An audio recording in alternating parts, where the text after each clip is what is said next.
Üle 30 aasta on Eesti vaba, me saame vabalt kuulutada Jumala sõna ja kutsuda inimesi kohtumisele Jeesusega. Meie Eesti Evangeelse Luterliku Kiriku missionikeskus on tegutsenud samamoodi peaaegu 30 aastat. 30 aastat võib tunduda pikka aeg inimeste Jeesuse juurde toomiseks, aga me teame, et me peame sellega kogu aeg tegelema ja et võiks jätkuda veel 30 aastat ja sealt edasi, kuni Kristus ise tagasi tuleb, on missionikeskus ootamas tuge ja annetusi.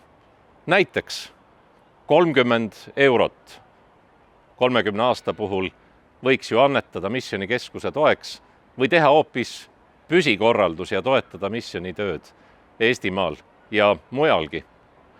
Aga meie ülesanne, mis on üldse misjon? Meie ülesanne on ja missionikeskuse ülesanne on viia inimesed ja Jeesus kokku.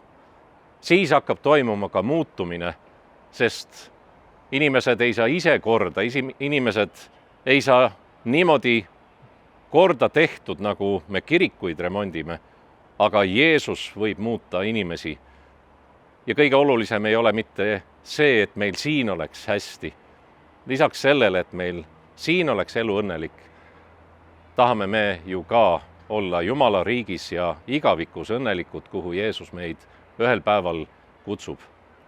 Toetage missionitööd, tehke ise missionitööd, viige kokku inimesed ja Jeesus ja annetage missionikeskusele 30 või vähem või rohkem eurot, aga olge toeks missionitööle, sest selleks me oleme kõik kutsutud Jeesuse enda poolt.